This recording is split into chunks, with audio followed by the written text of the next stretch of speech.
Hello! Today we're going to be taking notes on page 115 and 116 of your interactive notebook. We are combining like terms. The essential question is which terms can I combine together in an equation? Which terms can I combine together in an equation? This is standard 6EE4, and by the time we are done with this lesson, you should be able to identify when two expressions are equivalent. Equivalent, class, means what? They're the same. They're the same or they're equals. Good. So we want to remember that terms are parts of an expression. And we're going to do a little mini piece here where I'm going to show you if I were to have an expression like this, 2x squared plus x plus 3 equals 124. Okay? If I had this expression or this equation over here, this whole thing together all the way to the end is an equation because it has an equal sign. Okay? But an equation is made up with this smaller piece, which before the equal sign is called an expression. So understand that equations are made up of expressions. And then within the expression, we have terms. So this is a term, this is a term, and this is a term. And notice that they're separated by operations. Okay? So these are terms. And in this case, there are 3 of them. And then with our terms, each term is made up of coefficients, which are the numbers that come before a variable. We have variables. In this case, we also have an exponent. We also have this number, but that's by itself, that's not connected to a variable. That would be considered a constant. So we have equations, which are made up of expressions. Expressions are made up of terms. Terms are made up of coefficients, constants, and variables. Got it? Okay. So let's go back to our notes, the regular notes. It says highlight. Because I'm lazy, I'm going to use my pen. I'm going to circle. So we're going to say circle the terms of the expression, of the equation below. So looking at this, each term it's separated by addition or subtraction. So in this case, we have one term here, 3x. We have a term here, 2y, and we have a constant, 6. There are 3 terms, and they are 3x, 2y, and a 6.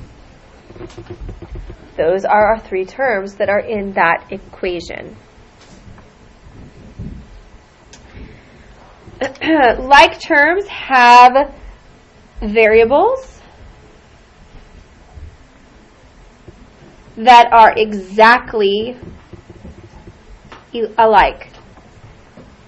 They cannot have 2 variables together combining to a variable by itself. It has to be exactly like. It cannot have an exponent combining with a variable that doesn't have an exponent. Those aren't exactly alike. They have to be exactly the same for us to combine them. Coefficients, though, the numbers that come before the variable, do not need to be the same. So if we have 2x and 3x, the coefficient 2 and 3 is different, but the x is the same. Those could be combined. Constants, the number without the variable, are also like terms, and they can be combined. So we're going to do some examples. Let's scooch this down a little bit. The first example we're going to do is if we had variables that were the same, like 3x plus 2x. Do you see how the 3 and the 2, they're the same, they're both connected to x's, those terms are the same, we could just add them up. And this would look like if we had like 1 variable, 2 variables, 3 variables for this one, plus 2 variables over here. Altogether, how many x's do we have? 5. That would be 5x. Thanks, Blaine. the next one, let's say we have a w by itself plus 3w.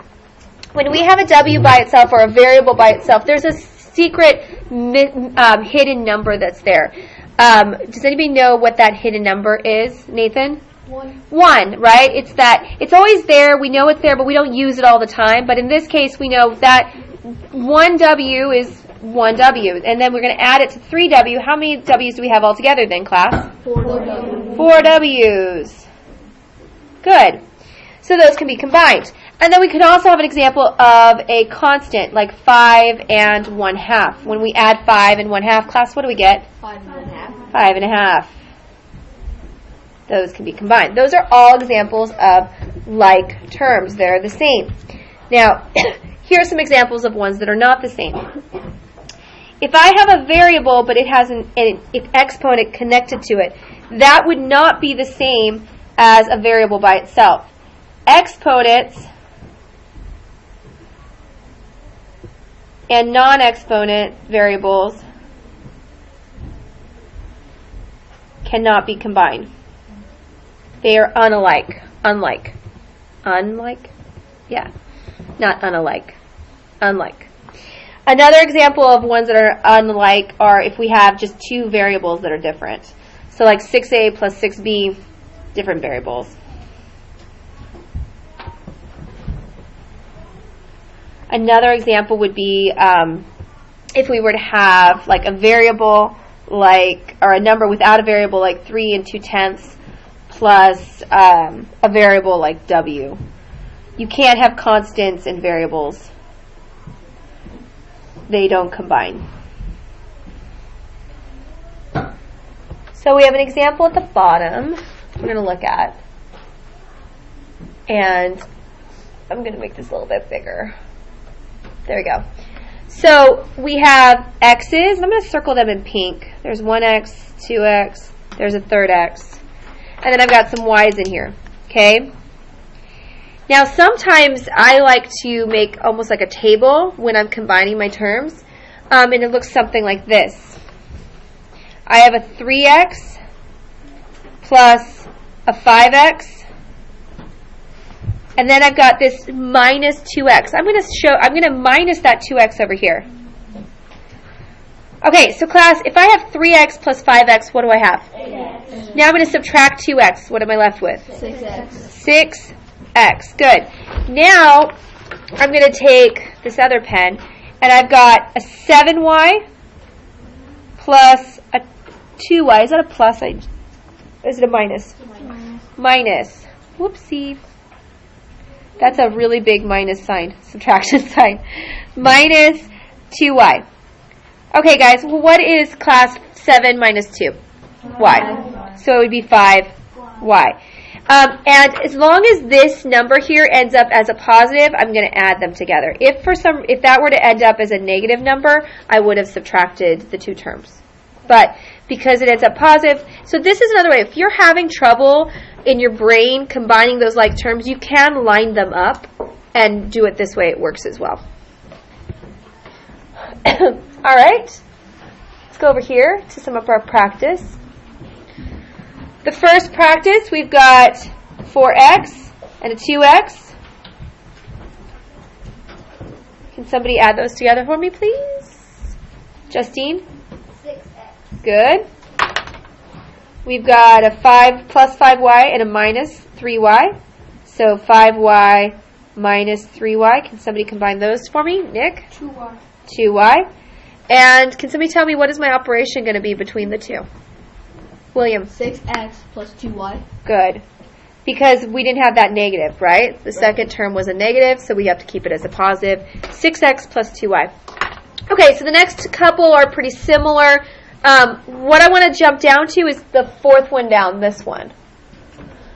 Because here's where it gets a little tricky, because we want to say, oh, well, that's an x and a y, and these are y's, so I can combine them. But you cannot, because you cannot combine variables that are combined together already. So this guy would go with this guy, and this y would stay with this one. So we've got a 4y. Am I going to add or subtract the next 2y? Class? Add. I'm going to add? Subtract. Why? There's a subtraction symbol, right? But you're a leader, and they all followed you. All right, class, what is 4y minus 2y? 2y. Perfect. Okay, now let's do our xy's. We've got a 3xy and what? What am I going to do with it? Minus. I'm going to minus 1xy. What am I left with, class? 2xy. And what am I going to do? Add it or subtract it? Add it, because it was positive, right? So there you go. All right.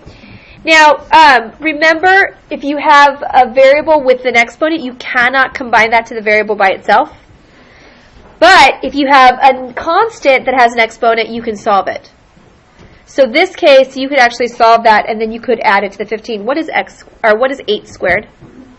64. 64. So you would say 64 plus 15.